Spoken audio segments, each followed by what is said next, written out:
Should be a big test tomorrow night against a quality opposition that made the finals last season. What's the approach been like during the week?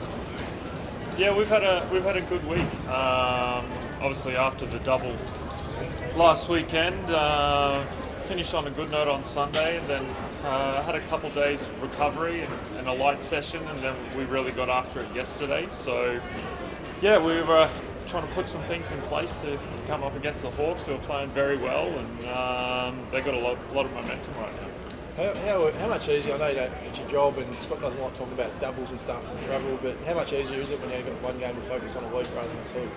Yeah, well, I mean, even if we did have a double, a lot of our, training and effort goes into that first one in terms of scout and everything, and then if you wanted to back up to the second one, you put some little things in place, but either way, a lot of focus definitely goes into that first game.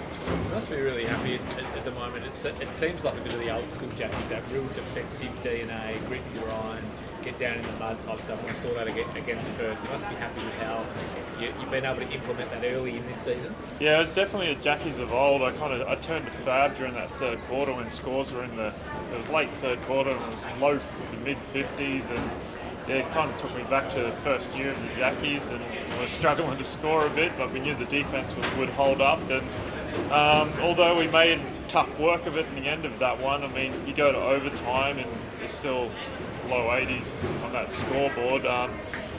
One thing we've always spoke about since day one is we're going to be a defensive team, and I mean, you just mentioned a few words there, grit and grind and in the mud, and that's kind of how we've found our way over the past few years, but hopefully we can make it a little bit easier on ourselves at the offensive end. And having that bedrock, I suppose, when you aren't, getting the ball in the basket must be such a good safety net to have. Absolutely. I mean, you put the ball through the net and you're able to build scoreboard pressure and get momentum that way, but we have to be different.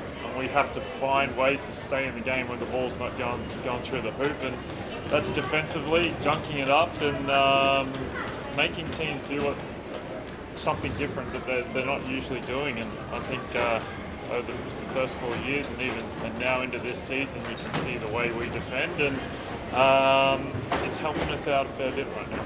You spoken about your inbound last week, mate. What did you make of all the hoo-ha and the commentary around that? Well, I actually didn't know about it until Fab mentioned something to me on Tuesday, and I've seen the replay, but I've been looking at Milt catching the ball and shooting, and that's the replay, that's the highlight. So, look, to be honest, I don't know the real interpretation of the rule and how far you can move or whatever, but I'm just thankful they let it go for whatever it was. It didn't blow the whistle and let the play continue, but whether I moved a touch too far or not, I'm not too sure. So in that moment, did you know the rule, or do you just doing the thing? No, absolutely. Like, you got to stay within a certain area, and there's the mark on the floor, and when you got Keanu Pinder bouncing up and down in front of you, and you're thinking, I got to get this ball to someone, and you're trying to find this small window, trying to look somewhere else and throw it in a different direction. You're trying to find that window. Your one job is to get the ball in bounds before that 5-second count. That's all that was going through my mind. Slow start against Perth on Sunday. Is the focus heading into this weekend to not let it get out to, I think it was 14 point lead at one point, to not have to drag that margin back late? Yeah, I guess that was kind of the theme of the weekend almost. We had the same issue in Cairns. And I guess you can review tape and look at the ways you're trying to build scoreboard pressure, and we've had some great looks. The ball just wasn't going in for us. I mean, defensively, we're doing okay, and we're keeping them in that ballpark that we want to. Sooner or later, the ball's going to start going in for us. I mean, I don't know how many easy ones we missed under the bucket. And it's just about when you get stops, you're trying to reward yourself and kind of consolidate what you're doing at the defensive end. It just hasn't clicked for us right now, but we've still got a ways to go, and we'll keep working on it. There's a lot of outside noise on the offensive punch at this point in time. Are you guys focusing more on that, or are you trying to focus more on the positive side of things when your defence is really keeping you engaged at this stage? Oh, both ends of the floor. Although we say we're definitely a defensive team. If you want to win basketball games, you're still going to have to score. So we're always trying to find different areas and guys changing up their roles and trying to find 3 or 4 points in different areas, whether it's coming out of timeouts where you know exactly what you're trying to execute. Simple things, just trying to get to the free throw line, getting into the paint, drawing fouls and getting points that way goes a long way. So there's definitely a focus there. We're trying to put points up as well. Yeah. There's some comments during the week about the team sort of being in readiness for Jack McVeigh to return, and they were interpreted by some as maybe having a crack at Jack not sort of making it in the NBA. Did you see those comments, and how did you interpret those comments? I caught a glimpse of them, but I didn't read into them too much. And I mean, we watched the end of that game yesterday when he hit that shot. A lot of guys were in the team room having lunch, and it's like we were trying to control Jack as a player. We're telling him to do this, do that, and then he made that shot, and we all got up and like, if he keeps doing that, then I don't think he'll be back. He's doing very well, and he's chasing his dream, and the guys are supporting that, the club's supporting that, and I hope a whole lot of other people in the basketball community are supporting that also, because what he's been able to do over this past couple of years to get to where he wants to get to has been nothing short of amazing. And it comes back to his work ethic, his mindset. He's always talking about it, and so for him to go chase that goal, we're fully behind him. We're going to support him, and whatever comes of it, comes of it. And yeah. I guess even if worst case scenario he had to leave Houston for whatever reason, there's other teams that see what he's doing now as well that could potentially pick him up as well. Oh, absolutely. I mean, teams all over the world are chasing very good basketball players.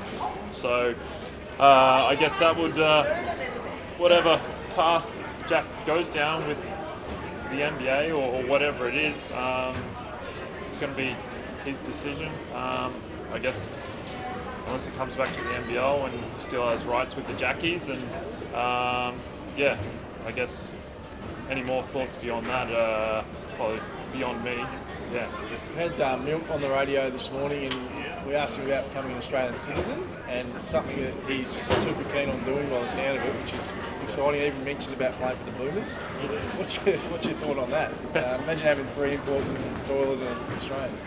He's going to have to work on his slang, I reckon. But what is it, coming up on 3 years now? So, I mean, Milt's been a tremendous addition to this club and to this state. Him and his family love it here. So, if we can get Milt, Aussie Milt, that'd be amazing for the club. But I guess him just wanting to stay in Australia and for that to be a possibility is a testament to what this club has provided him and his family and what the state's provided, but also what he's been able to bring to us. Yeah. Seen him take on the vice captaincy this year. Clint, how much growth have you seen him in since he's come back from, I guess, last season? A lot, even just from the first year. Very quiet but confident. Definitely has come out of his shell since that first year, and he's a big part of this team, not just on the court, off the court, the way he carries himself. So yeah, we love having him here, and him being able to step into, I guess, the vice captaincy role. You don't see it too much with Americans in the Australian League, and so for that to happen, you got to be doing the right things. You got to be sticking around for a period of time, which is what he's done. So yeah, full credit to Mel. He's definitely shown some things. Yeah. Anything on the phone, Lily? So the question was, what does it say about the mentality of the Jackies? Of we're never really too far behind on the scoreboard. When we get down, we always feel like we're still in it. That's kind of been what it's been since day one. When I guess you get down that much, and a lot of what we speak about and we put into practice is staying with our process. And a lot of that is defensive based, sticking to our rules, and whether you're up 20 or down 20, those rules aren't going to change. It's our ability to stay mentally focused enough to continue doing that. We do it each and every day at practice. We do the same drills with the same communication, the same language, and that is transferred into playing games now. So we just carry it forward, and we've shown numerous times, no matter how far we get back on the scoreboard, you always know we're going to hang about, and we're going to be in it till the end.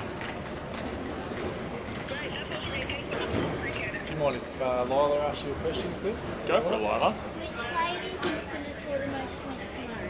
Which player's going to score? One of ours, hopefully.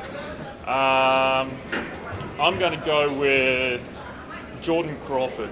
He's ready for a breakout game, so I reckon he's going to get it done for us.